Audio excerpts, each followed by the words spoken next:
Welcome back to the channel, guys. Real quick, as you can see, 3.5 liter V6. This is a Dodge Charger. Okay, no start. Yes, it spins over, it just will not start up.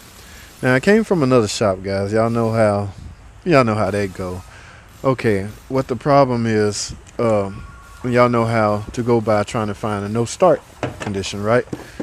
Basically need three things to start. All right, now you can try to simulate at least one of those. I know. Okay, you need fuel to start. Fuel is one of the requirements it will take to start.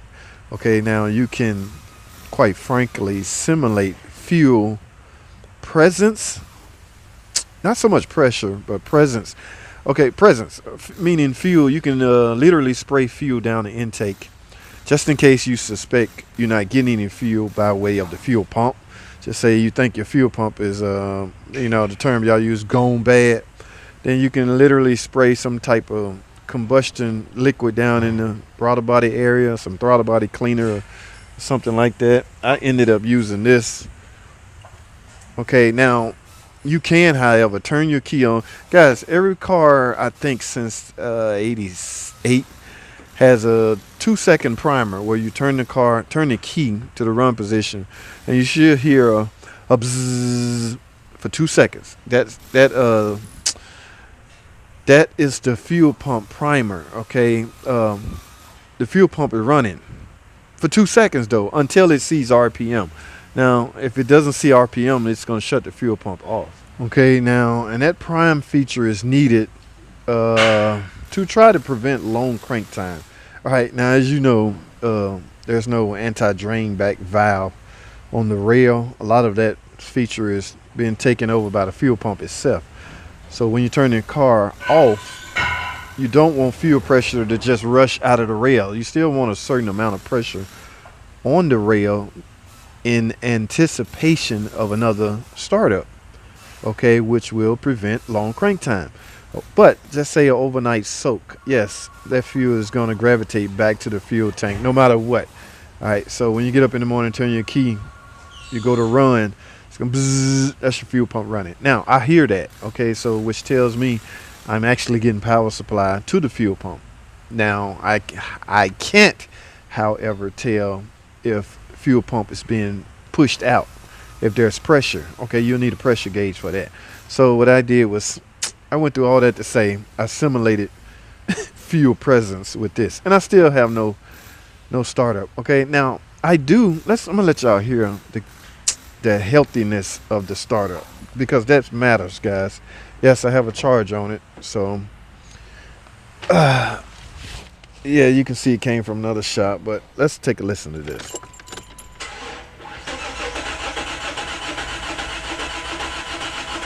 All right, that could be a number of things, guys. Now, I do, however, have a fault code in the computer for a cam sensor. In fact, that's what's actually written on the ticket. You know, how can another shop send us a car saying they can't get it to start? It may need a cam sensor. Y'all know how easy it is to replace a cam sensor? In other words, they're not sure. Okay, they don't want to get bit. They likely have been bit before. But guys, now that fault code can be set from a number of reasons. Number one, it's called camshaft position sensor. Okay, it's designed to monitor the rotation of the cam. If the cam is not actually moving, then yeah, you still can get that code. So I don't know if that guy at the other shop had a spare cam sensor. He put one in, plugged it up, and it still wouldn't start. And he put the original back in. A lot of cats keep test parts. I do that. I'm guilty of that. That's not a bad thing. That's actually a good thing. So, no cam signal. My next step, guys, is to visually inspect the camshaft. Okay, now this is it's an overhead cam engine. All right, so I'm gonna have a cam on this head and a cam on this head, and I'm gonna have a gear attached to those cams. And I'm going to have a timing belt attached to those gears. Okay, so this is a timing belt driven engine. That belt has teeth on it, okay, in order to keep it in time. All right, so we very well could be out of time. Only thing about this engine, guys, there's no cheat. There's no cheat sheet, no cheat. I literally have to take this cover off to take a visual inspection of the timing area. And because we get an hour diagnostic, I guess I can include that in my hour diagnostic. Okay, the customer is entitled for you to spend an hour's time on their vehicle trying to figure out what's wrong with it.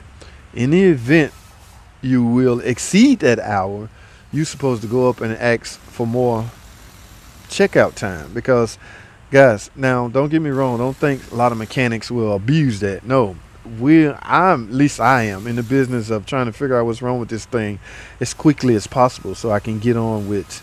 Because the gamble with that is you can deter somebody out. What do you mean it's going to take 3 hours to check my car out? You advertise, you charge 1 hour diagnostic time. Don't worry about it. Just so I'd rather something than nothing, guys, is my point. So, and besides, do it really take an hour to figure out what's wrong with a car? I mean, let's be realistic. Some of you techs out there, let's be realistic. All right. So yes, I will include removing this cover, factor that time into my hour diagnostic time at trying to figure out what's wrong with this car. What will I find? I have no idea, guys. It's turning over healthy enough to not sound like a broken timing belt. However, it could be a jump timing belt. A car that's out of time will sound just like the sound you heard, the no crank sound. I'm talking too much, so let me prop this camera up somewhere. Guys, I'm just finna pull the upper cover. Some of you guys want to see this stuff, and it's cool with me. I'll see if I can find a tripod or something. But all I'm doing is removing the cover, just the upper part, because once I get this off, I can visually see the cam gears. All right, I got some work to do, guys. Stay tuned. Let's get it. All right, guys.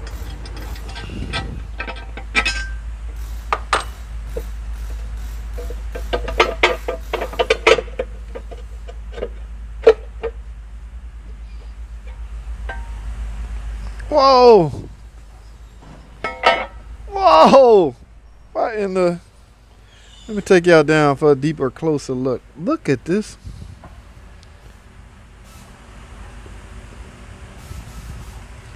That timing belt has shredded. Look at all this, guys. All of this is belt material? Holy crap. Oh, man. Something had to have been living down there. I cannot believe this is all belt. Wait a minute. It's grass. How can a bird or anything get down in there? Guys, y'all telling me this is timing belt material? Look at all this. Hell no. Okay, that's okay. Alright, here's what happened, guys. I can feel some of the pieces now, right here. This is part of the pulley. Yep, right here. This pulley came apart. So I did a video on this a while back, guys. This pulley will go before the damn belt go. So quite frankly, the belt was killed by the pulley. So that's why I lowered my timing belt recommendation threshold to 100,000 miles. Basically, you need to give a threshold change or a recommendation for the pulley.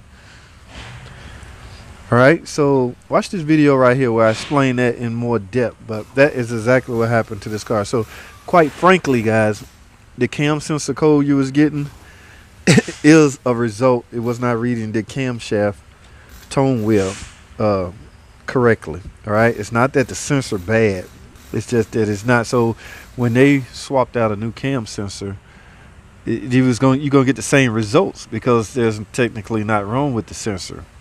The problem is what the sensor reads. The sensor supposed to report back to the computer the position of this camshaft based on the tone wheel. There's little slots on the tone wheel that tells the cam sensor what position it should be. You're trying to maintain a relationship between the camshaft and the crankshaft, so you can achieve stoichiometric fuel mixture. All right, guys. So it gets a little complicated verbally, but that is what happened. I cannot believe this is all.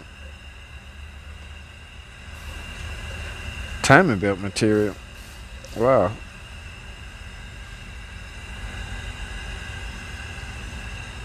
Alright, so that's what happened on this, guys. I'm gonna close this video down. We'll just call this the diagnostic video. Remember, guys, it came in for no start. Yes, it spins over, and quite frankly, from the healthiness of the way it sounded, you would be it does not sound like a broken timing belt. And I tell you why. That's because the belt's technically not broken. If the car is out of time.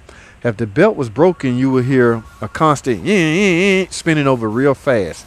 The engine will be turning over extremely fast because there's no compression. Because the engine is out of time, who knows the position of piston doing what? And quite frankly, there's a small chance that you may have bent some valves. You don't know until you put a belt on it and start it up. Okay, so I do not know, but I'll find out. So yeah, I mean, is this a non-interference engine?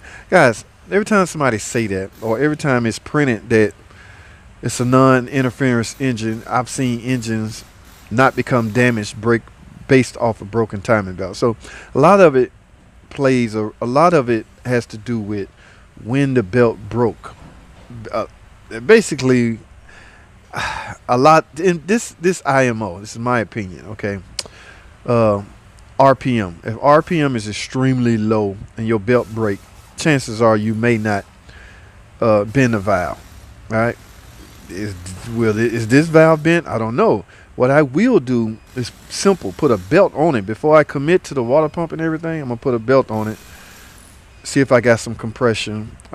I'll probably run a compression test, or I might just see if it'll start. If it'll start and idle normal and I have 20 inches of vacuum, then yes, we dodged a bullet. There's likely no bent valve. But if I start it up, I got a hard misfire and things like that, yes, you likely bent some valves. So it could go either way. There's no one true way, guys. Depends on the RPM of the engine when the belt broke, in my opinion. A lot of guys will disagree. And it's cool. You can do that. You can disagree, all right? But yeah, I'm gonna close this video if they buy the timing belt. I'll open it back up. We'll talk some more then, guys. All right, but for now, that's all I have. Thanks for watching. Comment, subscribe, and I'll see y'all in the next video.